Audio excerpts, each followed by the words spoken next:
नमस्कार, बहुत बहुत स्वागत आप सभी का। आप सबके साथ मैं हूं प्रियंका राय। शारदीय नवरात्र का आरंभ 15 अक्टूबर से हो रहा है। नवरात्र के इन 9 दिनों में मां दुर्गा के 9 अलग अलग रूपों की पूजा की जाती है। नवरात्र का आरंभ आश्विन मास के शुक्ल पक्ष की प्रतिपदा से आरंभ होता है। इस बार शारदीय नवरात्र का आरंभ 15 अक्टूबर से हो रहा है और 24 अक्टूबर को इसका समापन होगा। नवरात्रि के पहले दिन घट स्थापना की जाती है। धर्म ग्रंथों के अनुसार घट स्थापना और देवी पूजा प्रातः काल से करने का विधान है। हमारे साथ ज्योतिषी जुड़े हुए हैं जो तमाम सवालों को लेकर जवाब देंगे। कैसे करें पूजा, कौन सी सावधानियां रखें और ऐसी तमाम सवालों के बारे में जानकारेंगे। हम मेहमानों से लेंगे। हमारे साथ खास मेहमान ज्योतिषाचार्य इस वक्त जुड़ चुके हैं। परिचय कराते हुए डॉक्टर महिमा चतुर्वेदी ज्योतिषाचार्य हमारे साथ जुड़ चुकी हैं। अनुभव शर्मा ज्योतिषाचार्य हमारे साथ जुड़े हुए हैं और डॉक्टर संचिता लेखी आप इस वक्त टीवी स्क्रीन पर देख पा रहे हैं, वो भी ज्योतिषाचार्य इस वक्त हमारे साथ जुड़ चुके हैं। बहुत स्वागत आप सभी मेहमानों का न्यूज़ 18 पर। और सबसे पहले आप सभी को नवरात्रि की बहुत बहुत शुभकामनाएं। शुरुआत महिमा चतुर्वेदी जी आप ही से करते हुए वो उपाय बताइएगा जिससे माँ को खुश किया जा सके, क्योंकि नवरात्र का दिन बड़ा ही खास होता है माँ के भक्तों के लिए। जी, आपने बहुत अच्छा प्रश्न पूछा है। सबसे पहले तो आप सभी को शारदीय नवरात्रि की बहुत बहुत बधाई। जो शारदीय नवरात्रे हैं ये अश्विन माह के शुक्ल पक्ष की प्रतिपदा से प्रारंभ होते हैं। इस बार ये 15 अक्टूबर से प्रारंभ हो रहे हैं और ये 23 अक्टूबर तक रहेंगे। जो हमें विशेष सावधानियां लेनी चाहिए, एक तो एक अच्छे मुहूर्त में, अभिजीत मुहूर्त में हमें माँ की अपना कलश स्थापना करनी चाहिए। जो इस साल 15 अक्टूबर को सबसे अच्छा मुहूर्त रहेगा वो 11:44 से लेकर और 12:29 तक रहेगा। इस अभिजीत मुहूर्त में यानी अच्छे मुहूर्त में आपको माँ की स्थापना, कलश की स्थापना करनी चाहिए। एक और विशेष चीज आपको ध्यान रखनी है कि घर का सारा वातावरण आपको स्वच्छ रखना है। घर में किसी भी तरीके का कलह का वातावरण नहीं होना चाहिए। और एक अच्छे मुहूर्त में आप माँ को लेकर आएं, इससे आपको माता का आशीर्वाद पूरा प्राप्त होगा। जब हम माँ को विराजमान करें तो हम यह ध्यान रखें कि जो माँ को हमें विराजमान करना है वो हमें घर के ईशान कोण में करना चाहिए, अर्थात नॉर्थ ईस्ट जो कॉर्नर होता है वहाँ हमें माता की स्थापना करनी चाहिए। माता की स्थापना के साथ साथ हमें एक लाल चौकी पर, जो लाल चौकी या आप चौकी ले सकते हैं, उस पर लाल कपड़ा बिछा सकते हैं, वहाँ आप सबसे पहले गणपति को विराजमान करें और फिर माता को बिठाएं और माता की राइट हैंड साइड में आप कलश की स्थापना करें। और जो माँ को बहुत प्रिय है वहाँ आप एक मिट्टी के बर्तन में जौ की स्थापना करें।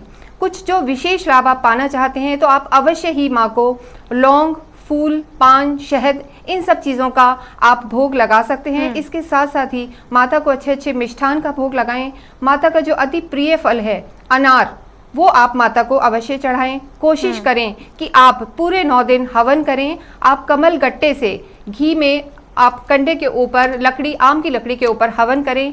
ओम श्रीम श्रीये नमः का जाप करते हुए आप 9 दिन हवन करें और अधिक से अधिक आप दुर्गा सप्तशती का पाठ करें, दुर्गा माँ के नाम लें। ऐसा करने से माता का आशीर्वाद आपको मिलता रहेगा। तो माता को जो फल पसंद है, जो मिष्ठान पसंद हैं, जो भी चीज़ें पसंद हैं आप भेंट कर सकते हैं, चढ़ा सकते हैं माता को खुश करने के लिए। अनुभव शर्मा जी आपके पास आते हुए, क्योंकि घट स्थापना भी बड़ा महत्वपूर्ण होता है, कैसे स्थापना करें, 9 दिन तक कैसे विशेष पूजा अर्चना की जाए। या देवी सर्वभूतेषु शक्ति रूपेण संस्थिता नमस्तस्यै नमस्तस्यै नमस्तस्यै नमो नमः। प्रियंका जी, आपको और न्यूज़ 18 के सभी दर्शकों को शारदीय नवरात्रों की बहुत बहुत शुभकामनाएं। शैलपुत्री, ब्रह्मचारिणी, चंद्रघंटा, कुष्मांडा, स्कंद माता, कात्यायनी, कालरात्रि, महागौरी और सिद्धिदात्री, ये जो माता के 9 स्वरूप हैं ये शक्ति के स्वरूप हैं। तो शक्ति के इन स्वरूपों को सेलिब्रेट करने का ये 9 दिन का जो पर्व है ये बहुत ही शुभ पर्व है और ये हमारे हिंदू सनातन धर्म में एक विशेष स्थान रखता है। इन 9 दिनों में जैसा कि डॉक्टर महिमा जी ने ही बताया कि सात्विक रहने का बहुत ज्यादा इसमें उपयोगी माना गया कि जो कि जितने ज्यादा आप इस समय पे सात्विक रहेंगे, सिर्फ शारीरिक रूप से आपको सात्विक रहना है, मानसिक रूप से भी आपको सात्विक रहना है। अपने घर के नॉर्थ ईस्ट कोण में, ईशान कोण में आप चौकी बिछाएं, उस पर लाल कपड़ा बिछाएं, गणेश जी की स्थापना करें, माता रानी की स्थापना करें और भी जो भी आपके घर के देवी देवता हैं उनको भी आप विराजित करें। और उसके साथ में आप फलों का और फूलों का इनको भोग लगाना ना भूलें। और मैं तो ये कहूंगा कि आप 9 दिन कंप्लीट 9 दिन आप जोत लें। देखिए इस दिन घर में 9 दिन जोत लेने से घर का जो वातावरण होता है वह बहुत शुद्ध होता है और आपके घर में जो भी नेगेटिविटी होती है, जो भी नकारात्मकता होती है, वह अपने आप ही दूर हो जाती है। क्यों? क्योंकि जैसा मैंने आपको बताया, यह शक्ति का पर्व है और शक्ति का मतलब है जो कि ब्रह्मांड में जितनी भी निहित शक्ति है, जितने भी जीव जंतु हैं, प्राणी हैं, उनमें निहित शक्ति का वास, वही शक्ति का मैं यहां पर जिक्र कर रहा हूं। तो जितना ज्यादा आप माता रानी को सकारात्मक रूप से 9 दिनों तक पूजा अर्चना करेंगे और हर दिन की जो भी एक विशेष पूजा होती है, हर दिन की जो देवी का स्वरूप है, अलग अलग स्वरूप जो मैंने बताया, उसके हिसाब से अगर आप उनको भोग लगाएंगे, उनके हिसाब से आप उनको उनकी अर्चना करेंगे और उसी के हिसाब से अगर आप विशेष मंत्र की अगर सिद्धि करेंगे तो यह आपके लिए बहुत ही उपयोगी है। देखिए, यह 9 दिन जो है, ये हर किसी के लिए महत्वपूर्ण दिन है। चाहे आप स्टूडेंट हो, चाहे आप किसी नौकरी की तैयारी कर रहे हो, या आप बिजनेस में हैं, आप किसी भी फील्ड में हो सकते हैं, लेकिन आपको माता रानी के ये 9 दिन विशेष रूप से मनाने चाहिए। साल में, पूरे वर्ष में 4 बार नवरात्रे आते हैं, चैत्र नवरात्रे, शारदीय नवरात्रे और गुप्त नवरात्रे। क्योंकि देखिए, ये जो शारदीय नवरात्रे हैं, इनका बहुत ही अधिक महत्व बताया गया है क्योंकि ये शरद ऋतु में आते हैं। तो मैं ये हमारे दर्शकों को बताना चाहूंगा कि सात्विक रूप से रह करके पूरे 9 दिन माता रानी को मना करके अपनी सभी अभिलाषाओं को वो पूरा कर सकते हैं। बिल्कुल, तो 9 दिन आपको सात्विक रूप से माँ की विशेष पूजा अर्चना करनी है। आपने एक मंत्र भी बताया, अनुभव शर्मा जी, या देवी सर्वभूतेषु शक्ति रूपेण संस्थिता नमस्तस्यै नमस्तस्यै नमस्तस्यै नमो नमः। निश्चित तौर पर ये मंत्र सभी जानते होंगे, इसका उच्चारण भी करते होंगे, लेकिन संचिता लेखी जी, कुछ और मंत्र जो कि भक्त पूजा पाठ करने के दौरान इस्तेमाल करें या दिन भर उसका उच्चारण करते रहें। जी जी बिल्कुल। देखिए, अभी जो मेरे साथ जो पंडित जी बैठे हैं, इन्होंने बहुत अच्छा बताया है। मैं बोलूँगी ऐसे बहुत सारी चीज़ें जो आप कर सकते हैं 9 दिन। जैसे मैं सबसे पहले शुरू करूँगी, लाल रंग जो है देवी का सबसे ज़्यादा खास होता है। चुनरी जो है वो उनकी खास मानी है, तो वो आपको ज़रूर चढ़ानी चाहिए। साथ ही साथ क्या करना चाहिए, क्या नहीं करना चाहिए, वो बहुत महत्व होता है। जैसे मन जो है आपका वो साफ होना चाहिए। इस समय जो है 9 दिन आपको बिल्कुल भी झूठ नहीं बोलना चाहिए। कोई भी मन में गंदे विचार, बुरे विचार किसी के लिए नहीं लाने चाहिए। ये बहुत खास है, क्योंकि जब हम पूजा अच्छे मन से करते हैं तभी हमें उसका फल मिलता है। तो हमें अपना मन भी साफ रखना चाहिए। साथ ही साथ जो है दुर्गा सप्तशती का जो पाठ है वो आपको ज़रूर करना है 9 दिन। जो लोग इसका व्रत कर रहे हैं, ख़ास तौर पे उन्हें जो है सुबह शाम जो है ये पाठ करना चाहिए। इसके साथ ही साथ जो ब्रह्मचार्य का है, ये 9 दिन आपको निभाना है। साथ ही साथ आप कोशिश करें कि आप जो भी सुख चीज़ें हम यूज़ करते हैं, जैसे आप बेड पे नहीं ज़मीन पे सोएं, तो इसका फल और अच्छा मिलता है। महिमा चतुर्वेदी जी, आपने भी बताया था कि क्या करें। जो लोग 9 दिनों तक पूजा पाठ करते हैं, घर में घट स्थापना करते हैं, वो क्या ना करें, क्योंकि क्या करें वो तो लगभग सभी को पता होता है, किस तरीके से माँ को मनाएं, लाल चुनरी उड़ाएं, लेकिन वो गलतियां जो लोग आमतौर पर करते हैं पूजा पाठ के दौरान, उसे लेकर जरा कुछ जानकारी दीजिएगा।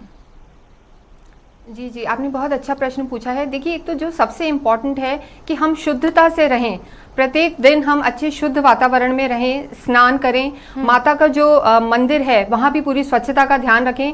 दूसरी चीज़ जो हमें ध्यान रखनी है, हमें अपने घर पे लहसुन प्याज या किसी भी तामसिक चीज़, एग हो गया, मदिरा हो गया, कोई भी तामसिक चीज़, लहसुन प्याज, इनका सेवन नहीं करना है। माता को शुद्ध सात्विक भोजन हमें प्रसाद स्वरूप में अर्पित करना चाहिए। इसके साथ साथ ही घर में एक शांत वातावरण रहना चाहिए, कलह का वातावरण नहीं होना चाहिए, किसी तरीके की लड़ाई नहीं होनी चाहिए। शुद्धता हमें पूरी तरीके से अपनानी चाहिए। ये बिल्कुल सही बात है कि किसी की बुराई करना, चुगली रखना, काम, क्रोध, लोभ, मोह, ये कहा गया है, इन सबको हमें त्यागना चाहिए। कुछ और चीज़ें मैं आपको बताना चाहूँगी कि आप उन्हें अपनाकर नवरात्रि में बहुत अच्छे परिणाम पा सकते हैं। माता की आप सच्चे मन से भक्ति करें, और अगर आपको लगता है कि किसी भी रूप में आपके किसी रिश्ते में मधुरता नहीं है, तो आप माता को हनी का भोग लगाएं, शहद का भोग लगाएं। अगर कोई व्यक्ति विदेश जाना चाहता है और उसका काम नहीं बन पा रहा है, तो आप नवरात्रि के पहले दिन एक ध्वजा लेके आएं, लाल ध्वजा लेके आएं और उसे अपने मंदिर में रखें, और उसके बाद नवरात्रि पूरी होने के बाद दशहरे के दिन माता के मंदिर में उसे चढ़ा के आएं। इसी तरीके से आप माता को लौंग का एक जोड़ा या लौंग के जोड़ों की आप माला बना सकते हैं, और वो माता को आपको अर्पित करनी है। कई लोगों को ऐसा लगता है कि बहुत डिप्रेशन रहता है, नींद नहीं आती, नेगेटिविटी रहती है, तो वो अपने ऊपर से नींबू को उतार कर नवरात्रे के 9 दिनों में उसको बाहर फेंक सकते हैं। इस तरीके से कई चीज़ें अपनाने से हमें माता का आशीर्वाद प्राप्त होता है। और एक विशेष मंत्र मैं आपको बताना चाहूँगी, किसी की कोई भी इच्छा है, उन्हें शादी नहीं हो रही या किसी एग्जाम में पास नहीं हो रहे, तो इस मंत्र का विधिवत एक माला रुद्राक्ष पे करने से उन्हें बहुत से लाभ होंगे। ज्ञानी नामापि चेतांसी देवी भगवती हिसा बलाद कृष्य मोहाए महामाया प्रयच्छति। इसका अगर आप नियमित रूप से रुद्राक्ष पर 108 बार जाप करते हैं तो आप मान के चलें माता का आशीर्वाद आपको मिलेगा। बड़ी अच्छी बात आपने बताई जिनके जीवन में संकट चल रहा है, क्योंकि कई लोग ऐसे दर्शक इस वक्त हमें देख भी पा रहे होंगे जो किसी न किसी बात को लेकर परेशान हैं। उम्मीद करती हूँ कि इस मंत्र को उन्होंने नोट कर लिया होगा और जैसे ही नवरात्र के 9 दिन वो पूजा पाठ करेंगे, इसका उच्चारण करेंगे, उम्मीद की जानी चाहिए कि जो उनके कष्ट हैं वो भी दूर हो जाएंगे। अनुभव शर्मा जी, क्योंकि बहुत लोग ऐसे होते हैं जो बिजी होते हैं, अपने बिजी शेड्यूल में से कैसे वक्त निकालें वो मुश्किल हो जाता है। जैसे हम लोग हैं, जॉब पर जाते हैं, तो कुछ आसान सा तरीका माँ को खुश करने का। जी, बहुत ही अच्छा प्रश्न किया, क्योंकि आज के समय पे जो सबसे बड़ी समस्या है वो समय की ही आती है। हाँ। और कई ऐसे लोग हैं जिनकी शिफ्ट में भी जॉब होती है, जैसे मान लीजिए पूरी रात उनकी शिफ्ट चल रही है, वो सुबह जल्दी नहीं उठ पा रहे हैं, और जल्दी अगर क्योंकि पूरी रात शिफ्ट करेंगे तो सुबह जल्दी कैसे उठ पाएंगे और फिर जोत नहीं ले पाएंगे, माता की पूजा नहीं कर पाएंगे। तो मैं उनके लिए सिर्फ एक छोटा सा मंत्र बताने जा रहा हूं। अगर वो इस मंत्र का भी अगर जाप कर लेंगे तो भी मान के चलिए कि उनको पूरे नवरात्रि में इसका जो है फायदा मिल जाएगा। मंत्र है ओम गिरिजाय विद्महे शिव प्रियाय धीमहि तन्नो दुर्गा प्रचोदयात। देखिए, यह मां दुर्गा महाशक्ति का गायत्री मंत्र है और इस मंत्र में पूरे ब्रह्मांड की शक्ति है। तो इस मंत्र का जाप अगर वो पूरे नवरात्रों में 11 बार या 21 बार भी अगर प्रतिदिन नहाने के बाद ही कर लेंगे, उसमें ज्यादा समय नहीं लगेगा, मुश्किल से 2 से 3 मिनट का समय लगेगा, लेकिन मैं गारंटी के साथ में आपको कह सकता हूं कि इस मंत्र का जाप अगर वो इस नवरात्र में कर लेंगे, यह गायत्री मंत्र है और बहुत ही पावरफुल मंत्र है, यूनिवर्स मंत्र है ये गायत्री का, वो भी महादुर्गा महाशक्ति का। तो मैं हमारे दर्शकों को कहना चाहूंगा कि जिनके पास समय का अभाव है और वो किसी वजह से जोत नहीं ले पा रहे हैं या पूरी घट स्थापना नहीं कर पा रहे हैं, उनका टाइट स्केड्यूल है जॉब का, तो वो इस मंत्र को करें और उसके बाद में उसके लाभ देखें। और अगर उनको एक चीज मैं और बताना चाहूंगा, अगर उनके पास में इस मंत्र को करने का भी अगर समय नहीं है तो अगर वो नहाने के बाद में अगर प्रेम पूर्वक माता रानी के सामने खड़े होकर के प्रेम से एक बार जय माता दी भी अगर बोल लेंगे तो भी निश्चित रूप से उनको पूर्ण नवरात्र का फल मिल जाएगा। बस दिल से माँ को याद करना है, भक्तों की हर मुराद इस नवरात्र पर पूरी होगी। और जैसा कि अनुभव शर्मा जी ने बताया है, अगर आपका शेड्यूल बहुत ज़्यादा बिजी है तो बस भगवान के सामने जय माँ दुर्गा बोल दीजिए, इतना ही काफ़ी है। संचिता लेखी जी, शुभ मुहूर्त की बात लगातार हो रही है क्योंकि अलग अलग जगहों पर अलग अलग मुहूर्त बताए जा रहे हैं। क्या है सबसे ज़्यादा शुभ मुहूर्त और क्या शुभ मुहूर्त का असर अलग अलग राशियों पर भी पड़ने वाला है? जी, जो हमारा जो शुभ मुहूर्त है वो हर जगह थोड़ा सा तिथि में जो है कुछ समय में ऊपर नीचे है, पर जो हमने देखा है कि 11:44 पे जो है और ये 12:30 बजे तक का जो समय रहेगा वो सबसे ज़्यादा शुभ है। इस समय जो है हमें कलश जो है वो स्थापित करना बहुत ज़रूरी होता है। जैसे अभी हम सब ने बताया कि आप स्वच्छता से, साफ सुथरे मन से, नहा धो के, घर की सफाई करके आप जो है कलश का जो है स्थापना करते हैं। इसके अंदर आपको क्या करना है वो खास है कि जो कलश होता है उसके अंदर आप लाल रोली से जो है आप स्वास्तिक बनाएं, आप मौली से उसके ऊपर मौली बांधें, फिर आप उसमें जल डालें, जल भर के उसके अंदर जो है आपको 5 तत्व डालने हैं।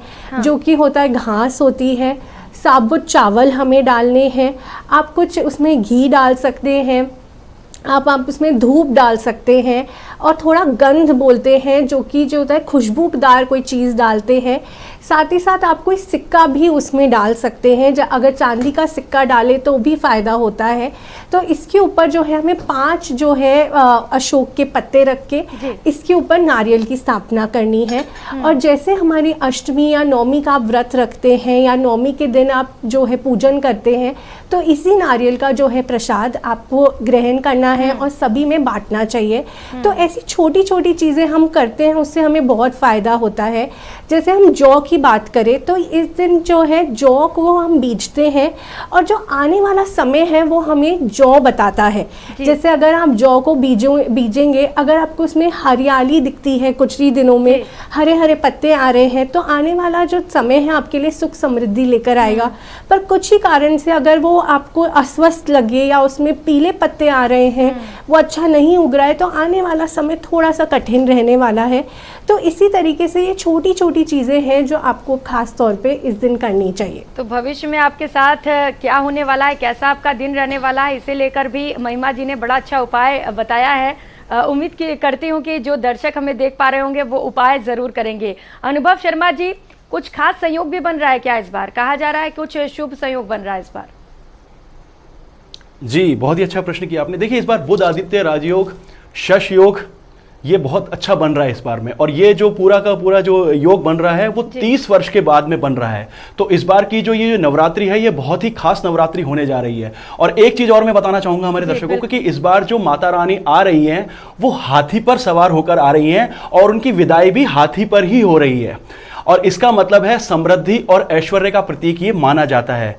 तो हम ये मान के चलते हैं कि इस बार के जो नवरात्र हैं ये बहुत ही अत्यधिक प्रभावशाली होने वाले हैं। और हमारे जितने भी दर्शक अगर ये देख रहे हैं तो मैं उनको एक बार और बताना चाहूंगा, क्योंकि कहते हैं जाकी रही भावना जैसी प्रभु मूरत तीने दिख वैसी। क्योंकि सारा खेल जो है वो भावना का ही है। भावनात्मक रूप से ही आप ईश्वर से जुड़ सकते हैं, इसके अलावा और कोई माध्यम नहीं है ईश्वर से जुड़ने का। तो जितना ज्यादा हो सके अपने टाइट स्केड्यूल में से समय निकालिए, माता रानी के ये 9 दिन 9 पर्व की तरह मनाइए, सात्विक रूप से मनाइए, सात्विक आहार लीजिए, मन को सात्विक रखिए, शरीर को सात्विक रखिए, हर तरीके से सात्विक रहिए। यकीन मान के चलिए अगर आपने इस तरीके से अगर पूरे नवरात्रों को अगर मना लिया, माता को उसके दिन के हिसाब से अगर भोग लगा लिया और माता रानी की अगर आपने पूजा कर ली। एक चीज और मैं बताना चाहूंगा कि अगर आप नवरात्रे कर रहे हैं, पूर्ण नवरात्रे अगर आप कर रहे हैं, तो संध्या के बाद में, शाम के समय के बाद में आप सुंदरकांड का पाठ जरूर कीजिए।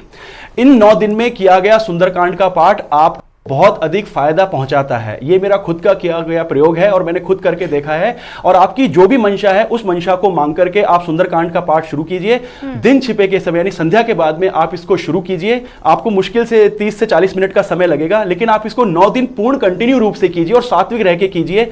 आपके अंदर आत्मविश्वास की बढ़ोतरी होगी और यकीन मानिए जो भी कार्य आपका रुका हुआ है, क्योंकि सुंदरकांड का तात्पर्य क्या है? सुंदरकांड का तात्पर्य यह है कि बाधाओं को पार करके अपने लक्ष्य तक कैसे पहुंचा जाता है। इसको हनुमान जी ने सुंदरकांड में बखूबी बताया है। तो आपके मार्ग में जितनी भी बाधाएं आ रही हैं या आपको किसी भी प्रकार की दिक्कत अपने करियर में आ रही है, अपने बिजनेस में आ रही है या किसी भी रूप में आपको आ रही है, तो उस मंशा को मांग करके आप सुंदरकांड का पाठ इन 9 दिनों में जरूर कीजिए, वो भी संध्या के बाद में। अगर आप पाठ करते हैं तो वो भी बड़ा फलदायी होगा। तो इस नवरात्रि में आप शाम होते ही सुंदरकांड का पाठ भी जरूर करें।